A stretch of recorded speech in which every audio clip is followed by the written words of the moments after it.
The manicured lawns of Willow Creek Estates in suburban Maryland were the picture of American domestic bliss, or so we thought. 3 months ago, Sarah and I, expecting our first child in a matter of weeks, had poured our savings into a charming colonial with a white picket fence, envisioning a safe haven to raise our daughter. Sarah, her belly a beautiful, burgeoning testament to new life, had painstakingly decorated the nursery in soft pastels, a haven of anticipation.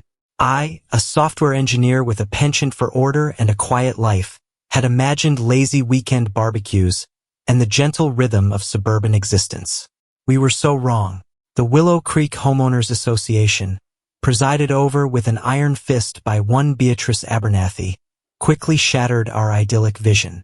The rulebook, thicker than any software manual I'd ever encountered, governed everything from the precise shade of our mailbox, colonial blue, no deviations, to the acceptable length of our lawn, precisely 2.5 inches, measured weekly.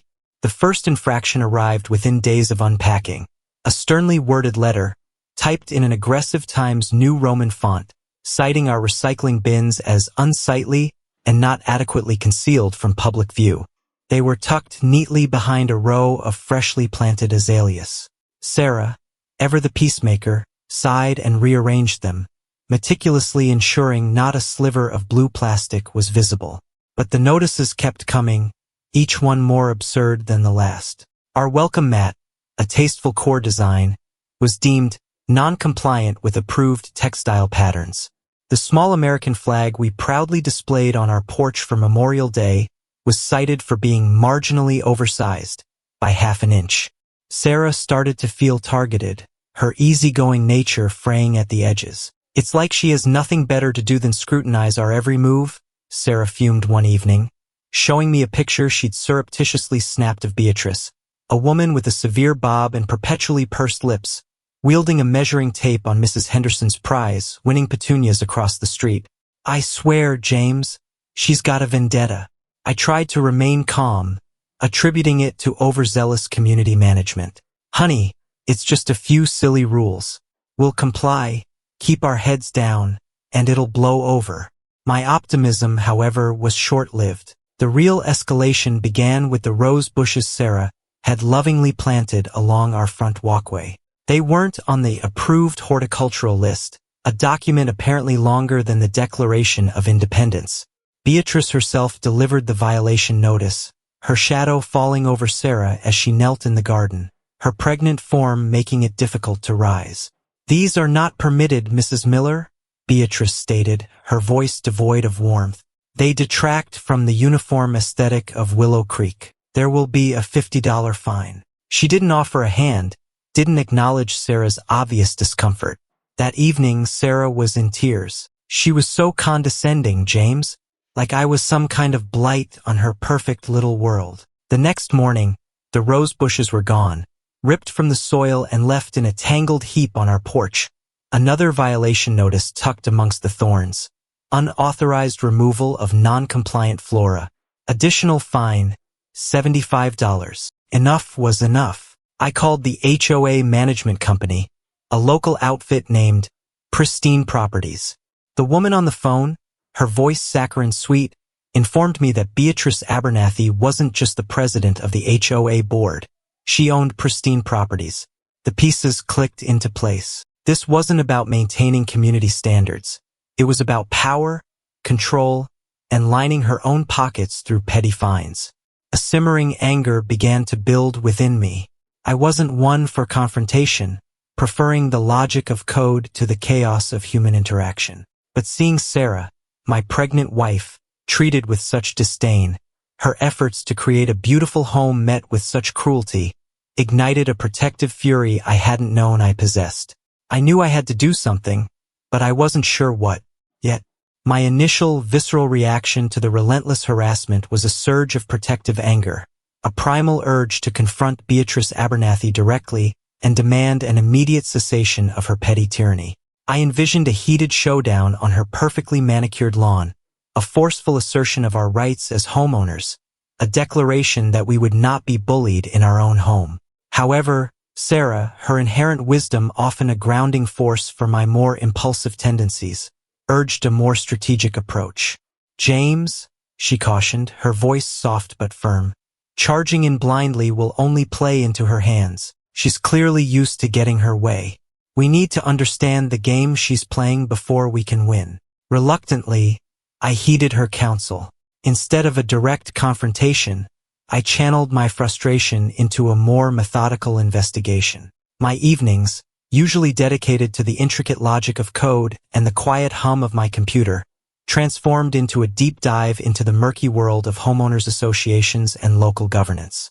I started with the seemingly innocuous Willow Creek Estates bylaws, a document I had initially dismissed as bureaucratic fluff. I pored over its dense legalese, searching for loopholes, for any indication that Beatrice's interpretation of the rules might be overreaching or even unlawful.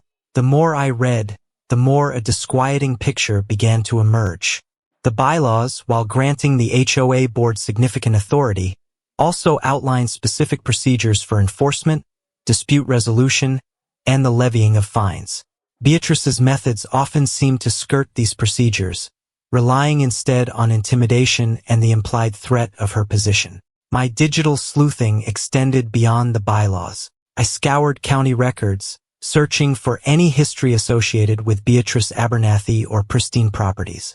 I delved into online forums and social media groups dedicated to HOA disputes, hoping to find echoes of similar experiences in other communities she might have been involved with. The internet, usually a source of logical solutions and clear answers, yielded a frustratingly fragmented picture. Whispers on local neighborhood groups, quickly deleted or moderated, hinted at past controversies. Mentions of overzealous enforcement and questionable fines were fleeting, often followed by an eerie silence, suggesting a community living under a watchful eye. However, buried within the digital noise, I unearthed a few intriguing threads. An archived news article from a neighboring county detailed a contentious legal battle involving an HOA president accused of selective enforcement and financial mismanagement. The name mentioned? Beatrice Abernathy. The details were vague, the case having been settled out of court, but the parallels to our current situation were unsettling. I also stumbled upon a small, independent website dedicated to exposing predatory HOA practices, featuring anonymous testimonials from homeowners in various communities. While Willow Creek wasn't specifically mentioned, several accounts described tactics eerily similar to Beatrice's, the relentless pursuit of minor infractions, the imposition of exorbitant fines, and the subtle but persistent atmosphere of intimidation. Driven by a growing sense of unease, I decided to reach out to some of our neighbors directly, albeit discreetly. Mrs. Henderson, whose prize-winning petunias had fallen victim to Beatrice's horticultural edicts, received me with a nervous flutter of her hands. "Oh, Mr. Miller," she whispered, her voice barely audible. "It's been difficult for many of us. Beatrice, she has her ways. We've all learned to just try and stay out of her way. It's easier that way, you see.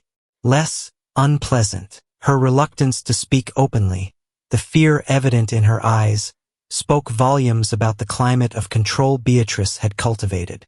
Mr. Davies, the retired veteran across the street, was more forthright, his military bearing stiff with indignation. "That woman's a menace, Miller. Fine me $50 for parking my RV in my own damn driveway for a single weekend when my grandkids came to visit. Said it violated some obscure vehicular storage ordinance. It was a goddamn weekend, but try arguing with her? It's like talking to a brick wall. Most folks just pay up and grumble under their breath." His frustration, simmering beneath a veneer of stoicism, echoed the sentiments I was beginning to sense throughout Willow Creek. A community living in quiet resentment, afraid to challenge the authority of their self-appointed ruler. Meanwhile, the petty acts of harassment against Sarah and me continued, a constant drip, drip, drip of annoyance designed to wear us down.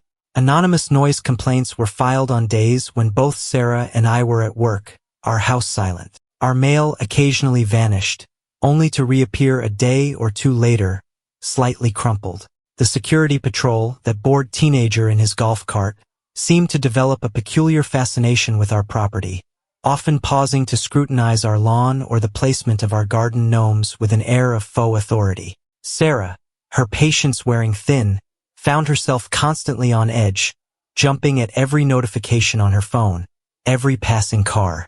The joy of preparing for our baby's arrival was being steadily eroded by this insidious campaign of discomfort. One particularly infuriating afternoon, Sarah called me at work, her voice tight with a barely suppressed fury. "James, you won't believe this. She's out here again, with a clipboard. She's measuring the distance between our stepping stones in the walkway. Apparently, they're not spaced according to some uniform pedestrian traffic flow guideline." The sheer absurdity of it was almost comical, a testament to the depths of Beatrice's obsessive control. But beneath the humor, a cold anger simmered within me. This wasn't about rules. It was about power, about asserting dominance, about making us feel unwelcome and out of place in our own home. That evening, I finally decided to take a more decisive step. Heeding Sarah's earlier advice to be strategic, I contacted a local attorney specializing in HOA disputes. Ms. Eleanor Davies, no relation to our neighbor, as it turned out, came highly recommended for her sharp legal mind and her no-nonsense approach to dealing with overbearing associations. Her office, filled with stacks of legal files and the low hum of professional determination, felt like a sanctuary of order in the chaos of our situation.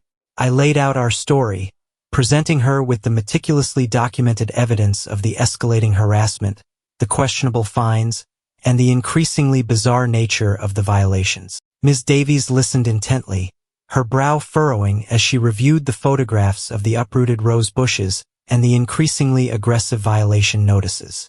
When I finished, she leaned back in her chair, her expression thoughtful. "Mr. Miller," she said, her voice calm but firm, "this transcends mere strict enforcement. What you're describing, particularly the targeting of your pregnant wife, borders on harassment and potentially intentional infliction of emotional distress. Given the pattern and the personal nature of these actions, there's a strong case to be made that Beatrice Abernathy is abusing her position and acting outside the bounds of reasonable HOA governance." Ms. Davies outlined a two-pronged strategy. First, a formal legal letter, drafted with precision and authority, would be sent to Beatrice and the HOA board, even though Beatrice likely controlled it, outlining the alleged misconduct and the potential legal ramifications of her actions. This would serve as a clear warning and establish a formal record of our complaints. Second, she strongly advised a more proactive effort to connect with the other homeowners, to share our experiences and gauge their willingness to stand together. "Bullies thrive in isolation," she explained. "Strength in numbers can be a powerful deterrent." Armed with this concrete plan and the unwavering support of legal counsel, a flicker of genuine hope ignited within me for the first time in weeks. We weren't alone in this fight, and we had a path forward. The self-proclaimed tyrant of Willow Creek was about to discover that her reign might be facing its most significant challenge yet. The quiet software engineer and his determined, pregnant wife were no longer willing to be passive victims. The digging was done. Now it was time to build our defense. Ms. Davies's formal legal letter, delivered via certified mail with a stern return receipt requested, hung over Willow Creek like a pregnant storm cloud. For a precious few days, a fragile peace settled over our little corner of suburbia. The stream of officious missives ceased. The bored teenager piloting the security golf cart seemed to find other, less Miller-centric routes. Even the neighborhood's digital gossip mill, usually churning with Beatrice's pronouncements and thinly veiled complaints, fell strangely silent. Sarah and I allowed ourselves a tentative sigh of relief, a whispered hope that perhaps, just perhaps, the legal shot across the bow had finally pierced Beatrice's formidable armor of self-importance. That fragile peace, however, proved to be the deceptive calm before a hurricane. The retaliation, when it struck, was not a subtle escalation but a full frontal assault on our character and our standing in the community. A large, professionally printed notice, bearing the official Willow Creek Estates HOA letterhead, appeared on the community bulletin board near the entrance, a public shaming for all to see. Headlined in bold, accusatory letters, it proclaimed, Malicious slander and attempted insurrection within Willow Creek Estates. The text beneath was a twisted narrative, a carefully constructed web of half-truths and outright falsehoods designed to paint Sarah and me as disruptive outsiders, intent on undermining the very fabric of their pristine community. It accused us of launching a baseless legal attack against the HOA and its dedicated president, misrepresenting minor rule infractions as harassment, and attempting to incite rebellion amongst the homeowners with our inflammatory rhetoric. The sheer audacity of it, the brazen attempt to publicly defame us, left us reeling. The digital assault followed swiftly. The community's private Facebook group, a platform Beatrice had meticulously cultivated and controlled, became a battleground. Anonymous profiles, suspiciously new and suspiciously supportive of Beatrice, launched a coordinated attack on our character. Snippets of conversations, taken wildly out of context, were presented as evidence of our malicious intent. Rumors, thinly veiled as concerned inquiries, questioned our suitability as residents and even hinted at our supposed disregard for community safety. The subtle ostracization we had begun to feel intensified. Neighbors who had previously offered polite nods now averted their gazes. The air around us in Willow Creek grew thick with suspicion and judgment. Sarah, her hormones already a volatile mix of anticipation and anxiety, bore the brunt of this public excoriation. The stress etched lines of worry around her eyes, and her sleep became increasingly fitful. The joy that should have been radiating from her pregnancy was being steadily eroded by this relentless psychological warfare. Her doctor, noting a concerning rise in her blood pressure, reiterated the need to minimize stress, a near-impossible task in our current reality. It was becoming agonizingly clear that Beatrice Abernathy was not merely a stickler for rules. She was a vindictive, manipulative bully who would stop at nothing to maintain her iron grip on Willow Creek. The simmering tension finally reached its boiling point during the annual Willow Creek Estates neighborhood barbecue, a carefully orchestrated display of community harmony that Beatrice usually presided over like a queen holding court. We had debated long and hard about whether to attend. My instinct was to stay away, to shield Sarah from any further unpleasantness. But Sarah, with a stubborn resilience that both amazed and worried me, insisted. "We can't let her isolate us, James. We live here. We have a right to be part of this community, even if she doesn't think so." The atmosphere at the barbecue was thick with an unspoken tension. Polite smiles felt strained, and conversations seemed to falter whenever Sarah and I approached. Beatrice, holding court near the meticulously arranged buffet table, held court with a tight knot of her loyalists, her eyes occasionally flicking in our direction with undisguised disdain. We tried to mingle, to engage in polite small talk, but the undercurrent of judgment was palpable. Then, as Sarah and I stood talking to the Johnsons near their meticulously manicured petunias, Beatrice made her move. She approached Sarah, her severe bob perfectly coiffed, her expression a mask of icy superiority. Her voice, carefully modulated to carry across the small gathering, dripped with saccharine sweetness. "Mrs. Miller," she began, her tone laced with a faux concern that fooled no one. "I do hope you're feeling well, considering your delicate condition. One would think that focusing on the imminent arrival of your child would take precedence over certain residents' persistent disregard for community standards." Sarah's back stiffened. The subtle jab, the public implication that we were somehow neglecting our responsibilities while causing trouble, hung heavy in the air. Several nearby neighbors, their conversations abruptly ceasing, turned to watch the unfolding confrontation. "My disregard for community standards, Beatrice," Sarah replied, her voice surprisingly steady, "stems from your arbitrary and often nonsensical rules, enforced with a level of personal animosity that is frankly disturbing." Beatrice's smile tightened, the corners of her lips twitching. "Disturbing? I assure you, Mrs. Miller, my only concern is maintaining the property values and the aesthetic harmony of Willow Creek for the benefit of all its residents. By harassing pregnant women and fining people for welcome mats?" Sarah countered, her voice gaining strength. "Your harmony is built on fear and intimidation. Beatrice. And frankly, some of us are tired of living under your thumb. A collective gasp rippled through the small crowd that had gathered. Sarah's direct defiance, spoken publicly, was an act of rebellion in a community long accustomed to Beatrice's unchallenged authority. Beatrice's face flushed a dangerous crimson. Her eyes, usually so carefully controlled, narrowed with undisguised fury. "How dare you speak to me in that tone? I am the president of this homeowners association, duly elected by the residents of Willow Creek, and I will not tolerate such blatant disrespect." "Respect is earned, Beatrice, not demanded," Sarah retorted, her pregnant form a powerful symbol of vulnerability and defiance. "And you have done nothing to earn mine, or the respect of many others in this community." The argument escalated rapidly, Beatrice's voice rising in pitch, her carefully constructed composure beginning to fray. She launched into a tirade about bylaws, property values, and the sanctity of the uniform aesthetic, her words becoming increasingly shrill and incoherent. Sarah, despite my attempts to gently steer her away, stood her ground, fueled by a righteous anger and a fierce protectiveness of her unborn child. Then the unthinkable happened. In the tense silence that followed one of Beatrice's particularly venomous pronouncements, her hand dipped into her oversized, designer handbag. The neighbors exchanged nervous glances. I instinctively moved closer to Sarah, a knot of unease tightening in my stomach. What Beatrice produced was not a legal document or a rulebook. It was a small, black, civilian-grade taser.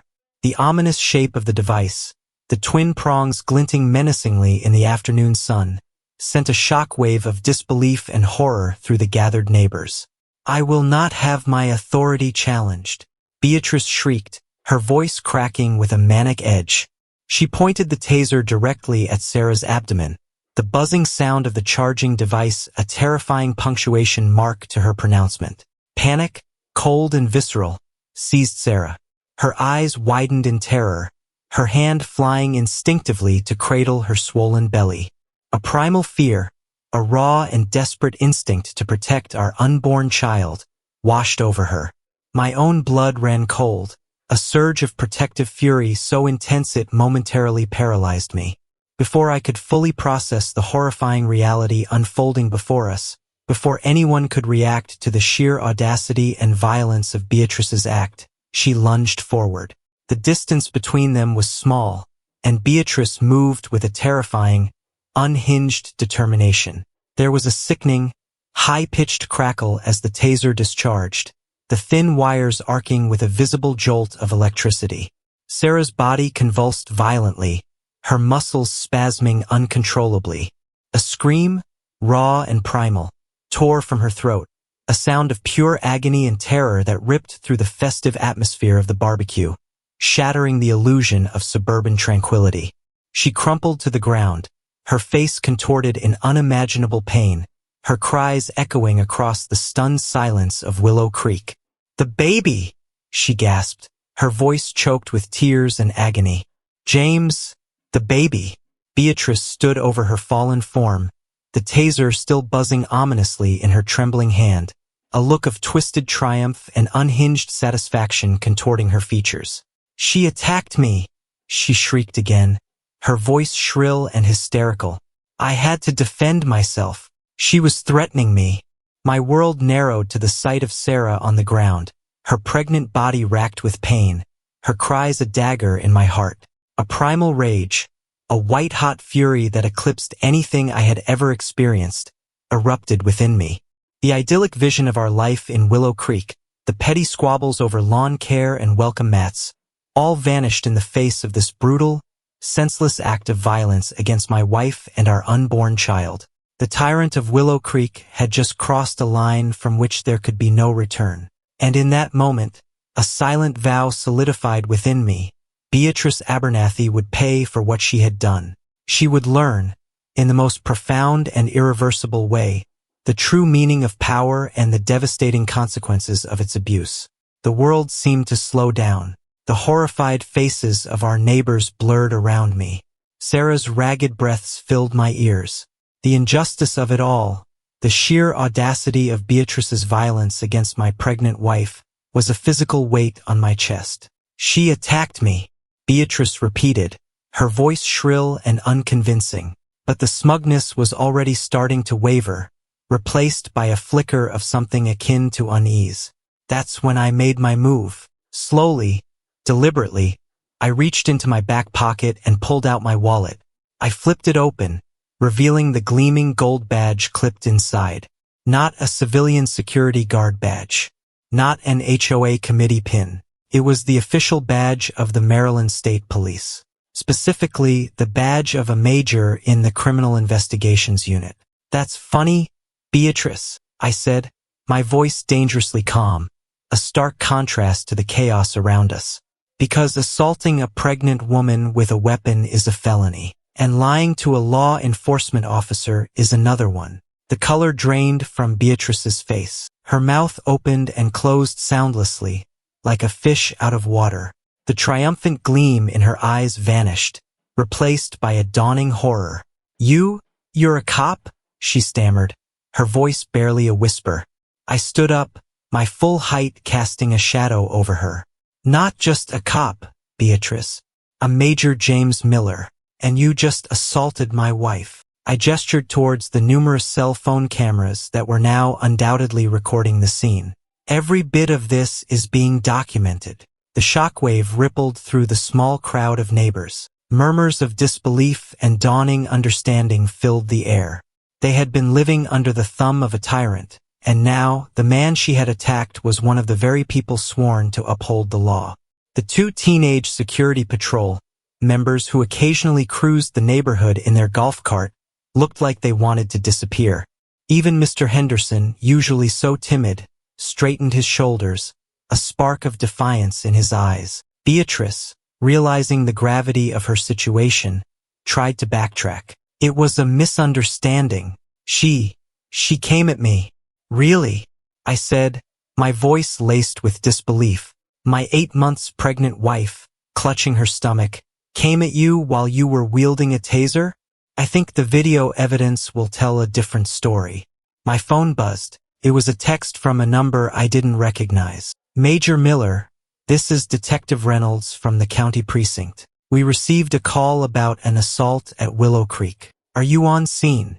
I quickly typed back my location and a brief description of the situation. Within minutes, the wail of sirens could be heard in the distance, growing louder with each passing second. As the first patrol car, lights flashing, pulled up to the curb, Beatrice's carefully constructed facade of authority completely crumbled.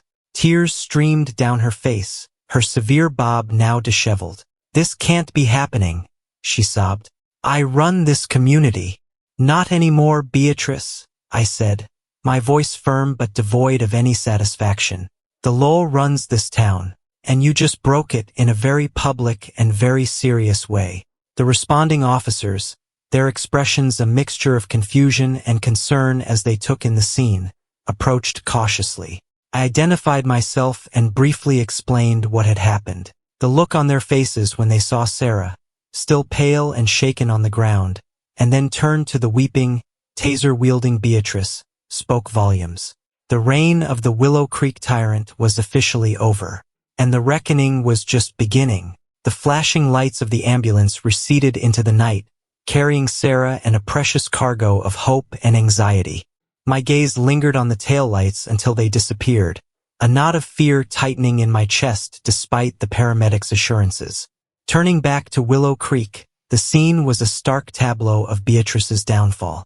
Officer Davies was gently guiding a handcuffed and sobbing Beatrice towards his patrol car, her severe bob now a picture of disarray. Detective Reynolds, his expression focused, was meticulously documenting the scene, his camera flashing intermittently. The neighbors, once cowed and silent, now stood in small groups, their hushed conversations a mixture of shock and a palpable sense of liberation. I spent the next few hours at the hospital, a sterile environment that felt a world away from the manicured lawns and petty squabbles of Willow Creek. Sarah, pale but resolute, underwent a battery of tests. The rhythmic thump of our baby's heartbeat on the monitor was a reassuring anchor in the sea of uncertainty. The doctors, their faces grave but ultimately optimistic, confirmed that while Sarah had experienced significant trauma and some premature contractions, the baby appeared to be unharmed. The physical threat had passed, but the emotional scars were a different matter. Detective Reynolds met me at the hospital the following morning, his briefcase heavy with witness statements and evidence. "Major Miller," he began, his tone respectful but professional, "the accounts from your neighbors corroborate your statement. The video evidence from several phones, along with the physical examination of your wife, paints a clear picture. Beatrice Abernathy will be charged with aggravated assault, among other offenses." He also informed me about the initial findings of the HOA board's emergency audit. The financial irregularities were significant, hinting at years of embezzlement and misuse of funds. The petty fines, it seemed, were not just about control. They were a lucrative, albeit illegal, revenue stream for Beatrice and Pristine Properties. The news of Beatrice's arrest and the revelation of my profession rippled through Willow Creek like a tidal wave. The community's private Facebook group, now under new, democratically elected administrators, became a forum for collective catharsis. Outrage at Beatrice's tyranny mingled with heartfelt apologies to Sarah and me for the years of silent complicity. Many neighbors confessed to feeling intimidated and powerless under her rule. The emergency HOA meeting, held a few days later in the community clubhouse, was a stark contrast to the tense, controlled gatherings of the past. Fear had been replaced by a palpable sense of hope and a shared desire for change. The old board members, several of whom claimed they had been manipulated and intimidated by Beatrice, resigned en masse. A temporary committee was formed to oversee the election of a new board and to cooperate fully with the ongoing investigations into Pristine Properties' finances. Sarah, still recovering but determined, addressed the meeting via video call. Her voice, though still a little shaky, resonated with strength and a quiet dignity. She spoke not of retribution, but of the need for healing and the importance of building a truly supportive community. Her words were met with a resounding virtual applause. The legal wheels turned swiftly.